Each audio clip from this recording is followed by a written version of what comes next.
Hello दोस्तों, एक बार फिर से आप सभी का स्वागत है हमारे यूट्यूब चैनल में। और आज हम यहाँ पे पढ़ने वाले मोहम्मद शाह रंगीला के बारे में, जिनका वास्तविक नाम क्या था? रोशन अख्तर था।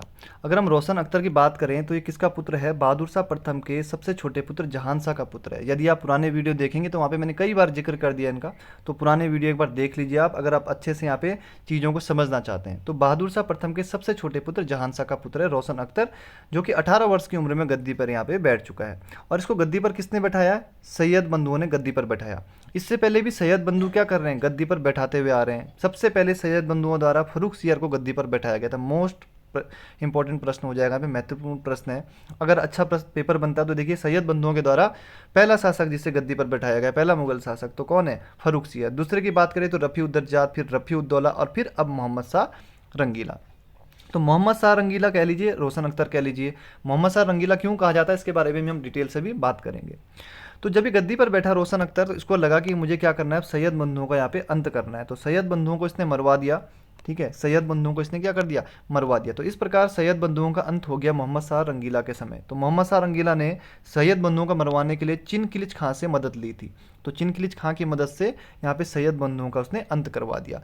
अगर हम बात करें चिनकिलिच खां कौन है, या सआदत खां कौन है, मोहम्मद शाह रंगीला के समय क्या होगा दोस्तों, यहाँ पे स्वतंत्र राज्यों की स्थापना होगी, जिनमें सबसे महत्वपूर्ण अवध और हैदराबाद है। और ये प्रश्न एग्जाम में डायरेक्ट कई बार बनता है कि अवध के स्वतंत्र राज्य की स्थापना किसके द्वारा की गई थी? तो सआदत खां के द्वारा की गई थी।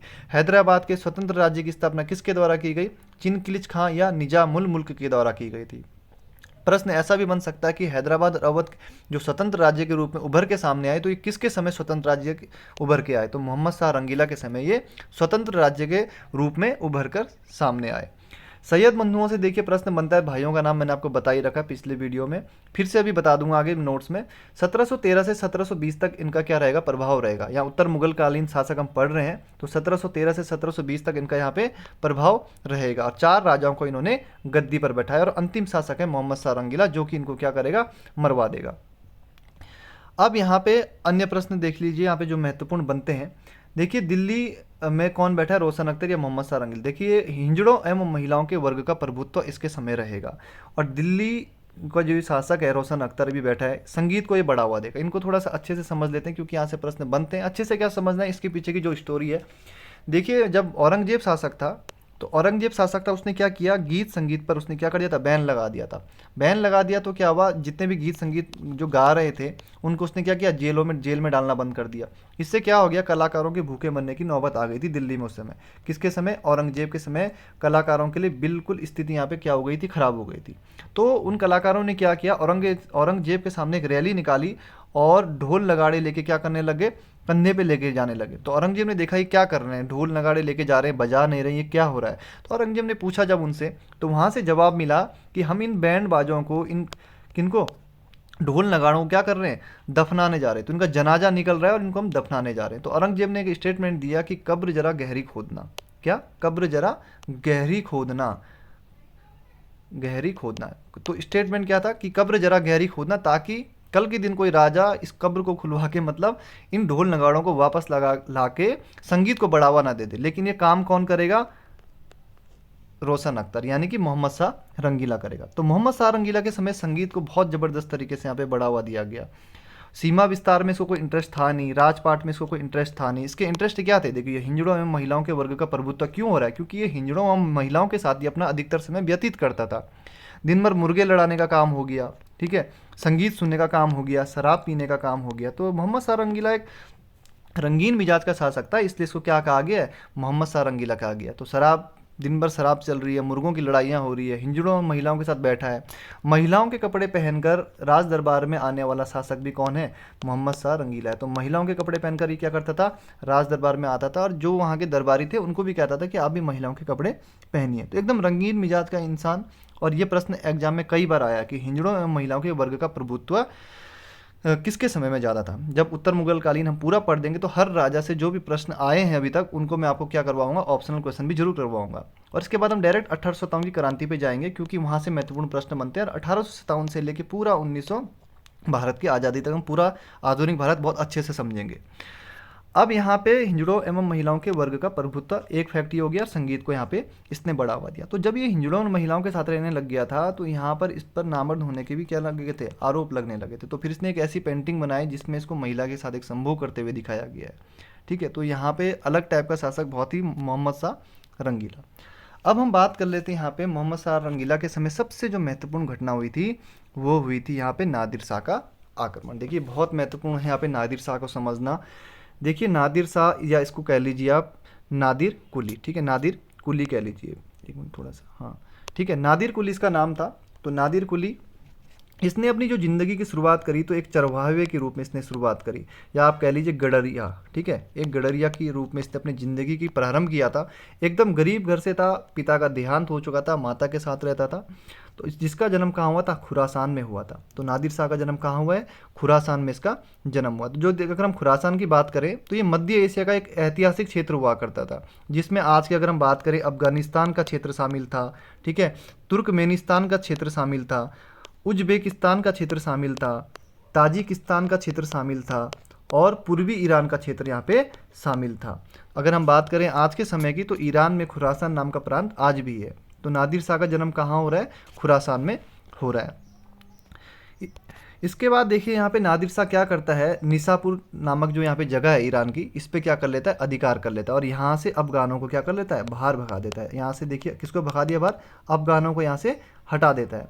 इस समय अगर हम ईरान के राजा की बात करें तो ईरान का राजा कौन है, तहमास्प है इस समय ईरान का राजा। और नादिर शाह की योग्यताओं से प्रभावित होकर तहमास्प क्या करता है, इसको अपना सेनापति बना देता है और इसको अपना आधा राज्य भी दे देता है। और साथ ही साथ इसको क्या उपाधि देता है, तहमास्प कुली खान, यानी कि तहमास्प का सेवक। ऐसी उपाधि किसको दी जाती है, नादिर शाह को दी जाती है। तो एक सेनापति के रूप में देखिए नादिर शाह ने बहुत साथ दिया तहमास्प का। उसने कभी ये नहीं सोचा कि मैं क्या करूं, इसको यहाँ से राजा के पद से हटा दूं और राजा बन जाऊं।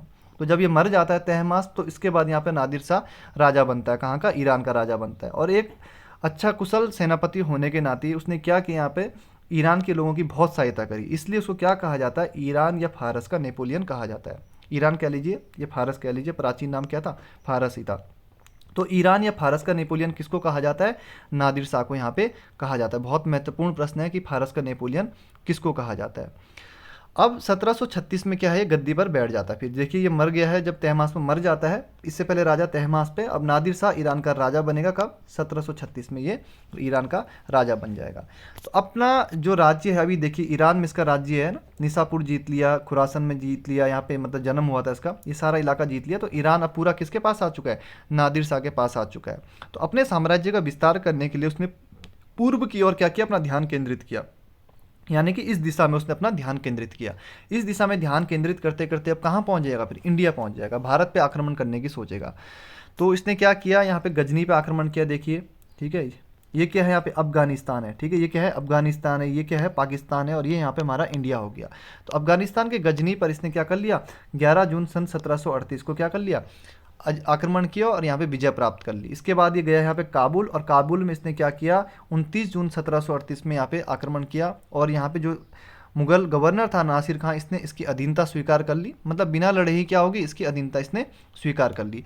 अगर हम बात करें यहाँ पे काबुल और पेशावर, यानी कि अफगानिस्तान और पाकिस्तान के बीच में बहुत महत्वपूर्ण दर्रा है दोस्तों, ये है खैबर दर्रा। खैबर दर्रे से कई आक्रमणकारी आए हैं इंडिया, जिनमें से कब ये कौन हो गया, नादिर शाह भी है। तो अगर प्रश्न बनता है ज्योग्राफी के हिसाब से देखेंगे, पाकिस्तान और अफगानिस्तान के बीच में कौन सा दर्रा है महत्वपूर्ण, खैबर दर्रा। इस खैबर दर्रे को क्रॉस करते हुए आता है पेशावर से होते हुए लाहौर, और फिर यहाँ से पंजाब पर ये आक्रमण करने की यहाँ पे योजना बना रहा है। और यहाँ पे दिल्ली में हम बात, दिल्ली में कौन बैठा है, दिल्ली में बैठे मोहम्मद शाह रंगीला जी, जो क्या कर रहे हैं, शराब के नशे में मस्त हैं, मुर्गे लड़ा रहे हैं। इनके पास एक व्यक्ति आया कि देखिए नादिर शाह आक्रमण करके पंजाब पे कभी भी पहुंच सकता है, और हो सकता है कि उसके बाद वो दिल्ली आ जाए। तो दिल्ली में कौन है, मोहम्मद शाह रंगीला। लेकिन मोहम्मद शाह रंगीला क्या करते हैं, वो जो लेटर लेके आता है एक व्यक्ति, तो उस लेटर को क्या करते हैं, शराब में डुबो देते हैं। फिर वो व्यक्ति बोलता है इसमें मैंने वो घटना लिखी है कि यहाँ पे पेशावर से क्रॉस कर दिया है किसने, नादिर शाह ने, और वो यहाँ पे दिल्ली भी आ सकता है, पंजाब भी, पूरे इंडिया पे भी वो कब्जा कर सकता है। लेकिन जो यहाँ पे मोहम्मद शाह रंगीला है, उस चिट्ठी को शराब की गिलास में डुबो देते हैं और कहते हैं कि दिल्ली अभी बहुत दूर है, अभी तो आने दो उसको, कोई दिक्कत नहीं है। लेकिन यहाँ पे अब 1739 में अब यहाँ पे पंजाब में जब ये पहुँच जाता है, तब जाके मोहम्मद शाह रंगीला की आंख खुलती है। बल्कि नादिर शाह के आक्रमण से पहले 6 महीने पहले, 6 माह पहले एक व्यक्ति ने भविष्यवाणी कर दी थी, ठीक है, और ये थे एक संत चरणदास। कौन थे? संत चरणदास। तो संत चरणदास ने नादिर शाह के आक्रमण से 6 महीने पहले ही, आक्रमण से पहले कह दिया था कि दिल्ली पे नादिर शाह का आक्रमण होगा। किससे कहा था? मोहम्मद शाह रंगीला से। लेकिन मोहम्मद शाह रंगीला को कोई फ़र्क ही नहीं पड़ा, वो अपनी दुनिया में मस्त था, इसीलिए उसको रंगीला कहा गया। रंगीन मिजाज का राजा, उसको कोई मतलब ही नहीं है। अब यहाँ पे पंजाब में, यहाँ से पेशावर क्रॉस करते हुए, लाहौर क्रॉस करते हुए पंजाब में फरवरी 1739 में नादिर शाह का आक्रमण हो चुका है, ठीक है। अब यहाँ पे नादिर शाह का आक्रमण हो चुका है, तो हरियाणा के पास में एक युद्ध लड़ा जाएगा, करनाल का युद्ध। ये करनाल का युद्ध यहाँ पे लड़ा जाएगा 24 फरवरी 1739, ये आपको ध्यान रखना है। 24 फरवरी 1739। देखिए, अगर ग्रुप सी के एग्जाम की बात करूँ, वनडे एग्जाम की बात करूँ, तो वहाँ पे डायरेक्ट यही महत्वपूर्ण रहेगा कि करनाल का युद्ध किन के बीच में हुआ था। तो ये नादिर शाह, जो जिसे हम ईरान या फारस का नेपोलियन कहते हैं, उसके बीच में, और किसके बीच में? देखिए, मोहम्मद शाह रंगीला हो गया पहले, और इसका जो मीर बख्शी है यानी कि सेनापति है, कौन? खाने दौरान। 2 लोग हो गए। निजाम उल मुल्क मैंने कौन बताया था आपको, जिसने रंगीला के समय क्या की? दक्कन में, हैदराबाद में क्या किया? स्वतंत्र राज्य की स्थापना करी, हैदराबाद में स्वतंत्र राज्य की। और सआदत खां कौन है? जिसने अवध में स्वतंत्र राज्य की स्थापना करी। तो रंगीला ने इनसे बोला, यार तुम भी मेरी मदद में आ जाओ, भले ही तुम स्वतंत्र हो चुके हो। तो ये सब मिलके हैं, और नादिर शाह अलग है इसमें। तो ये महत्वपूर्ण रहेगा यहाँ पे करनाल युद्ध 24 फरवरी 1739, आपको ध्यान रखना है। अब यहाँ पे जब ये युद्ध हुआ, तो इस युद्ध में देखिए क्या परिणाम निकला। मात्र 3 घंटे में ये युद्ध समाप्त हो गया, मात्र 3 घंटे में ये युद्ध समाप्त हो गया। करनाल में यमुना नदी के किनारे ये युद्ध लड़ा गया, मात्र 3 घंटे में युद्ध समाप्त हुआ। इसमें जो मीर बख्शी है, खाने दौरान, ये मारा गया। कौन कौन बच गए? रंगीला बच गया, निजामुल्क बच गया, असआदत खां, 3 बच गए। मीर बख्शी मर गया। अब यहाँ पे मर गया, तो एक किस्म से इसकी हार हो चुकी थी रंगीला की। तो निजाम मुल्क ने क्या किया? नादिर शाह के बीच में और रंगीला के बीच में क्या करा दिया? समझौता करवा दिया। समझौता करवा दिया। समझौता क्या हुआ? 50 लाख रुपए युद्ध के हर्जाने के रूप में रंगीला ने किसको दिए? नादिर शाह को दिए। ये तय हुआ कि आप मेरे को क्या दोगे? 50 लाख रुपए दोगे युद्ध के हर्जाने के रूप में। मैं यहाँ पे युद्ध लड़ने आया, करनाल में मैंने युद्ध लड़ा, और यहाँ पे मेरा इतना नुकसान हुआ, तो 50 लाख रुपए आपको युद्ध का हर्जाना देना है। तो रंगीला इस बात से राजी हो जाता है कि ठीक है, मैं आपको यहाँ पे 50 लाख रुपए दूंगा। तो ये समझौता किसने करवाया? निजाम उल मुल्क ने। कौन है? हैदराबाद में जिसने स्वतंत्र राज्य की स्थापना करी। अब निजाम उल मुल्क ने रंगीला और नादिर शाह के बीच में जब समझौता करवाया, तो रंगीला खुश हो गया, और उसने कहा कि तुम अब मेरे क्या बन जाओ? मीर बख्श, यानी कि सेनापति। तो सेनापति कौन बन गया? अब निजाम उल मुल्क बन गया, क्योंकि खाने दौरान तो मर चुका है। अब सेनापति निजाम उल मुल्क बन गया, तो सआदत खां यहाँ पे चिढ़ जाता है। सआदत खां भी यहाँ पे मीर बख्शी बनना चाहता था, यानी कि सेनापति बनना चाहता था। तो सआदत खां किसके पास गया? नादिर शाह के पास गया कि आपको तो यहाँ से कुछ भी रुपए नहीं मिले अभी, ठीक है, 50 लाख रुपए आपने युद्ध का हर्जाना लिया है। अगर आप यहाँ दिल्ली पे आक्रमण करते हो ना, तो दिल्ली पे आपको कितना पैसा मिलेगा? 50 करोड़ रुपए तक मिल सकता है, और इस काम में मैं आपकी मदद करूंगा। तो सआदत खां क्या कर रहा है? नादिर शाह को बोल रहा है कि अब आप क्या करो? दिल्ली पे आक्रमण करो, क्योंकि निजी स्वार्थ के लिए, क्योंकि मीर बख्शी नहीं बनाया गया सआदत खां को। तो सआदत खां ने नादिर शाह से बोला, आप ऐसा करो, दिल्ली पे आक्रमण करो, और दिल्ली पे जब आप आक्रमण करोगे तो आपको यहाँ पे 50 करोड़ रुपए तक यहाँ पे मिल सकते हैं। तो नादिर शाह ने बात मान ली। साथ ही साथ सआदत खान ने क्या बोला था कि मैं भी आपकी मदद करूंगा। लेकिन जब ये यहाँ से अटैक करने दिल्ली गया, देखिए, ठीक है, दिल्ली गया, 24 फरवरी 1739 को यहाँ पे करनाल युद्ध जीत चुका है, और 20 मार्च 1739 को यहाँ पे दिल्ली भी जीत लेगा नादिर शाह। लेकिन इस दौरान कहीं भी सआदत खां इसके साथ मौजूद नहीं रहेगा, नादिर शाह के साथ। साथ ही साथ सआदत खान ने यह भी कहा था कि मैं मदद तो करूंगा ही, साथ ही साथ कुछ आपको गहने भी दूंगा, कुछ पैसे भी दूंगा। तो नादिर शाह ने जब इससे पैसे मांगे कि भैया मेरे पैसे दो, तुमने बोला था कि मैं साथ दूंगा, साथ भी तुमने दिया नहीं। तुमने कहा था मैं सोने चांदी भी आपको अपनी तरफ से कुछ दूंगा, लेकिन वो भी तुमने दिए नहीं।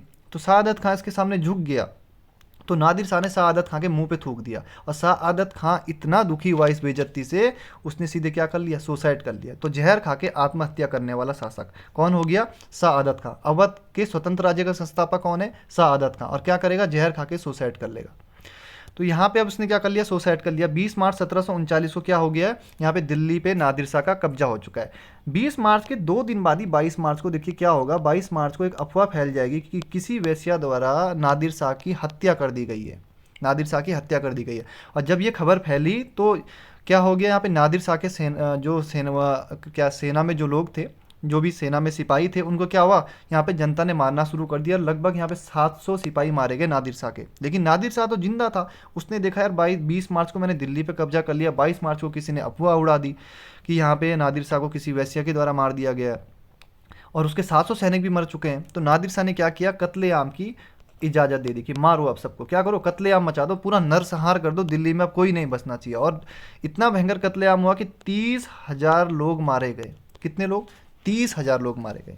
30,000 लोग मारे गए। पूरी गलियां थी जितनी भी दिल्ली का, ऐसी कोई जगह नहीं थी जहाँ पे खून की नदियाँ ना बह रही हो। तो 30,000 लोगों का खून किसके द्वारा करवाया गया? नादिर शाह के द्वारा यहाँ पे करवाया गया। इसके बाद यहाँ पे मोहम्मद शाह रंगीला ने नादिर शाह से विनती करी और क्या बोला? एक शायरी सुनिए, कितनी अच्छी बात कही। कोई नहीं बचा जिसे तू अपनी तलवार से अब कत्ल करे, सिवाय इसके कि मुर्दा को जिंदा करे और दोबारा कत्ल करे। यानी कि अब कोई बचा ही नहीं है कि आप तू अपनी तलवार से मतलब उसको मार सके, अब सिवाय इसके कि मुर्दे को जिंदा करे, मतलब तू अब मुर्दे को पहले जिंदा कर और फिर उसका कत्ल कर। अब दिल्ली में कोई बचा ही नहीं है। इसके बाद नादिर शाह यहाँ पे क्या कर लेगा, अपना जो ये है नरसंहार को रोक देगा।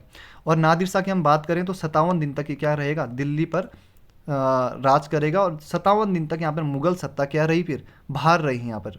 ठीक है, तो राजनीति से मतलब राजपाट से कौन रही बाहर? मुगल सत्ता यहाँ पे बाहर रही। और यहाँ पे किसका पावर रहा? 57 दिन तक नादिर शाह के यहाँ पे पावर रही है, उसकी हुकूमत यहाँ पे चली। अब फैक्ट देख लेते हैं यहाँ पे। देखिए, ये कहानी, ये मैपिंग तो आप अपने उसमें ज़रूर बनाएं। उसके बाद जितना मैंने लिखा है, लिखने में इतना समय लगता नहीं, 1 लाइन में मैंने लिखा है और कोई इतना आराम से आप समझेंगे सभी चीज़ों का। एक बार अच्छे से आप पढ़ लेंगे तो कोई भी एग्जाम आप क्रैक कर सकते हैं। तो बहादुर शाह फर्स्ट का जो छोटा बेटा था जहान शाह, उसका पुत्र था रोशन अख्तर। ये मैंने आपको बता ही दिया, जो मैंने भी आपको लेक्चर दिया था। सैयद बंधुओं ने ही रोशन अख्तर को मोहम्मद शाह के नाम से गद्दी पर बैठाया था। सुरा और सुंदरी में लीन रहता था, मुर्गे लड़ाते रहता था। इसके शासनकाल में हिंजड़ों तथा महिलाओं के एक वर्ग का प्रभुत्व था। इसे इसलिए क्या कहा गया? रंगीला बादशाह यहाँ पे कहा गया। मोहम्मद शाह रंगीला सैयद बंधुओं का अंत करना चाहता था। इसके लिए उसने दक्कन के शासक चिनकिलिच खान निजाम मुल्क की मदद ली थी। चिनकिलिच खान के नेतृत्व में एक तुर्रानी सैनिक हैदर खान ने क्या किया? 1720 में सैयद हुसैन अली की हत्या कर दी। एक भाई तो मर गया और 1722 में उसके दूसरे भाई अब्दुल्ला खान को भी मार दिया। तो 1720 में मर गया एक भाई, 1722 में मर गया। तो सीधे सीधे प्रश्न बन सकता है कि मोहम्मद सैयद बंधुओं का अंत किसके समय में हुआ? मोहम्मद शाह रंगीला के समय में हुआ।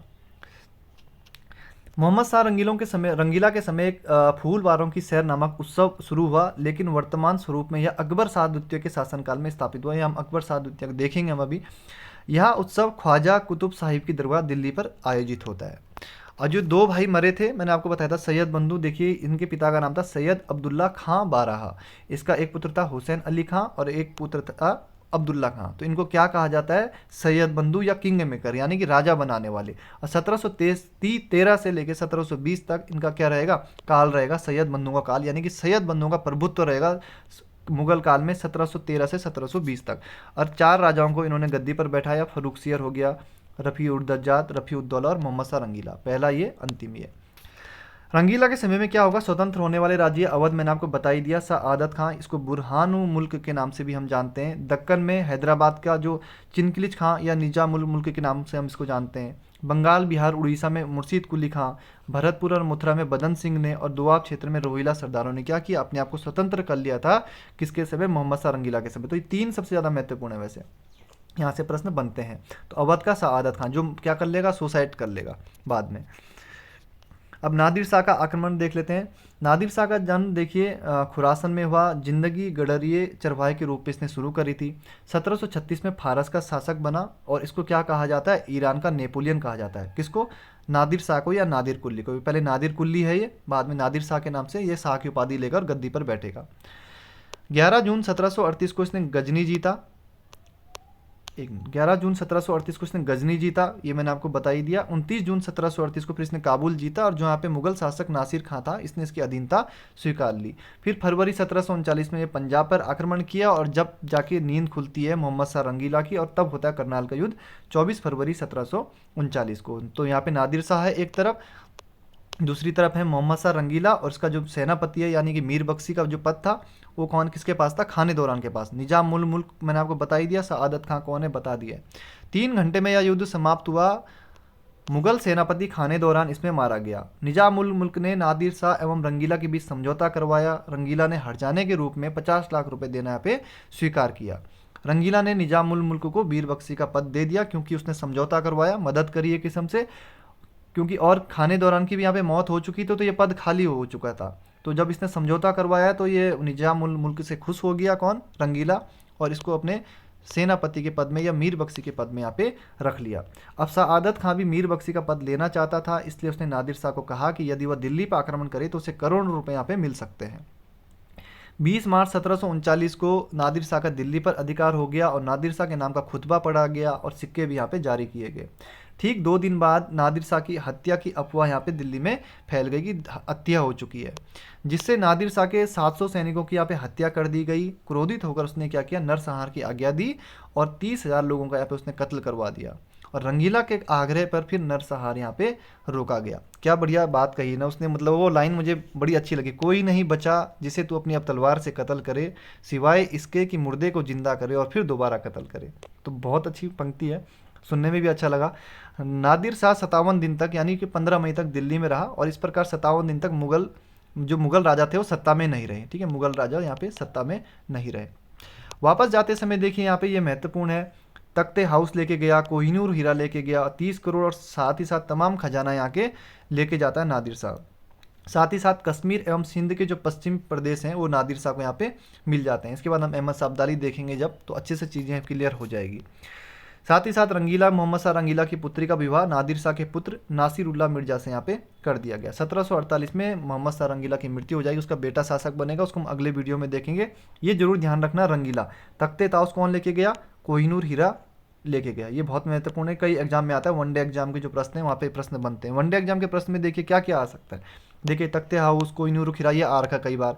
ये प्रश्न भी एक बार बना कि कितने दिनों तक मुगल जो राजा थे सत्ता में नहीं रही नादिर शाह के आक्रमण के समय, तो 57 दिन तक यहाँ पे सत्ता में नहीं रहे। और यहाँ पे देखिए और कौन कौन से प्रश्न यहाँ से महत्वपूर्ण है। सीधे सीधे निजाम उल गुवारा हैदराबाद का संस्थापक है, कई बार आता है। सआदत खां वाला प्रश्न बहुत बार आता है। ठीक है, अवध के स्वतंत्र राज्य का संस्थापक है। मोहम्मद शाह रंगीला, इससे भी बहुत प्रश्न बनते हैं, मैंने बता ही दिया आपको। नादिर शाह का आक्रमण किसके समय हुआ, तो ये चीज़ अगर आप एक बार समझ लेंगे कहानी को तो अच्छे से कर पाएंगे प्रश्नों को, चाहे वो फिर कोई सा भी एग्जाम हो। बाकी वीडियो कैसा लगा आपको जरूर कमेंट में बताएं। काफ़ी दिनों बाद आज वीडियो बना, क्योंकि 3-4 दिन से थोड़ा घर आया हुआ था। तो चलिए दोस्तों, धन्यवाद, मिलते हैं अगली वीडियो में। ओके।